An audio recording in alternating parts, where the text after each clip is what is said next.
নমস্কার বন্ধুরা, welcome to মৌলিস kitchen. আমি অর্পিতা। আজ আমি আপনাদের সজনের ডাঁটা দিয়ে মুসুর ডাল রান্না করে দেখাবো। এই প্রচণ্ড গরমে এই সজনের ডাঁটা দিয়ে মুসুর ডাল গরম ভাতের সাথে খেতে যেমন ভালো লাগবে তেমনি স্বাস্থ্যকরও বটে। আমার এই রেসিপিটি আপনাদের ভালো লাগলে আমার চ্যানেলটিকে সাবস্ক্রাইব করার অনুরোধ রইল, আর আমার নতুন নতুন রান্নার রেসিপি দেখার জন্যে বেল আইকনটি অলে সেট করে দেবেন। তাহলে চলুন ভিডিওটি শুরু করা যাক। এটা তৈরি করার জন্য ফোড়নে আমি নিয়েছি হাফ চামচ মতো 5 ফোড়ন, একটা শুকনো লঙ্কা এবং একটা তেজপাতা। এখানে 4 কোয়া রসুন একটু কুচি করে নিয়েছি, আর নিয়েছি একটা কাঁচা লঙ্কা, তবে ঝালটা আপনারা আপনাদের স্বাদ অনুযায়ী দেবেন। এখানে একটা পেঁয়াজ আমি এইভাবে কুচি করে নিয়েছি, একটা টমেটো আমি এইভাবে কুচি করে নিয়েছি। এছাড়া লাগছে হলুদের গুঁড়ো, স্বাদ অনুযায়ী লবণ, স্বাদ অনুযায়ী চিনি, এখানে আমি 1 চামচ চিনি নিয়েছি।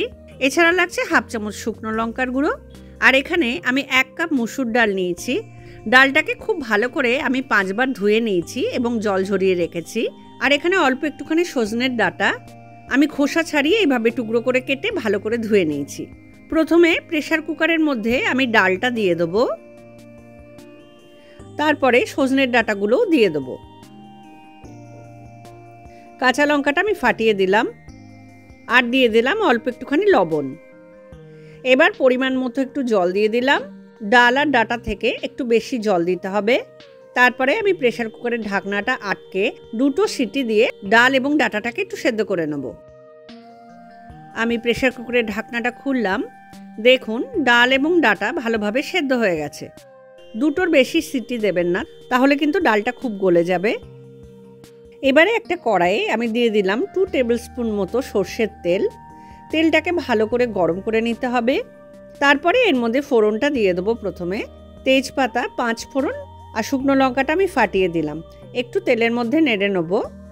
আপনারা 5 ফোড়নের বদলে গোটা জিরেও দিতে পারেন। এবারে দিয়ে দেবো রসুন কুচি এবং পেঁয়াজ কুচি, এগুলো একটু ভেজে নেব। 1 মিনিট মতো ভেজে নেওয়ার পর এর মধ্যে টমেটো কুচিগুলো দিয়ে দিলাম। টমেটোটা দিয়েও একটুখানি ভেজে নেব। দেখুন অল্প একটুখানি ভাজার পরেই টমেটোগুলো একটু নরম হয়ে গেছে। এই সময় এর মধ্যে দিয়ে দেবো হাফ চামচেরও একটু কম হলুদের গুঁড়ো, শুকনো লঙ্কার গুঁড়োটা দিয়ে দেবো। দিয়ে জাস্ট কয়েক সেকেন্ড একটু নেড়ে নেব। বেশি নাড়বেন না, তাহলে কিন্তু মশলাটা পুড়ে যাবে। এবারে এর মধ্যে সেদ্ধ করা মুসুর ডাল এবং ডাঁটাটা আমি ঢেলে দিলাম। প্রেসার কুকারের মধ্যে সামান্য একটু ডাল লেগে আছে, তাই অল্প একটু জল দিয়ে গুলে আমি এর মধ্যে দিয়ে দিলাম।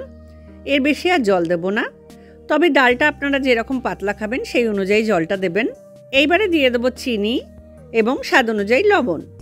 লবণটা একটু বুঝে দেবেন, কেননা আমি ডালটা সেদ্ধ করার সময় অল্প একটু লবণ দিয়েছিলাম। ভালো করে মিশিয়ে ডালটাকে এবার একটু ফুটতে দেবো।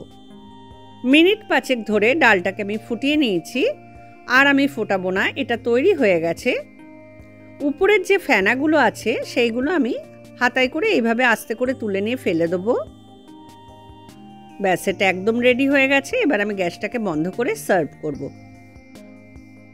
তৈরি হয়ে গেল সজনের ডাঁটা দিয়ে মুসুর ডাল।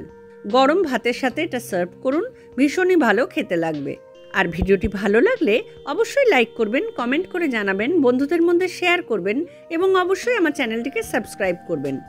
তাহলে দেখা হচ্ছে পরের ভিডিওতে নতুন কোনো রান্নার রেসিপি নিয়ে। সকলে ভালো থাকবেন। নমস্কার।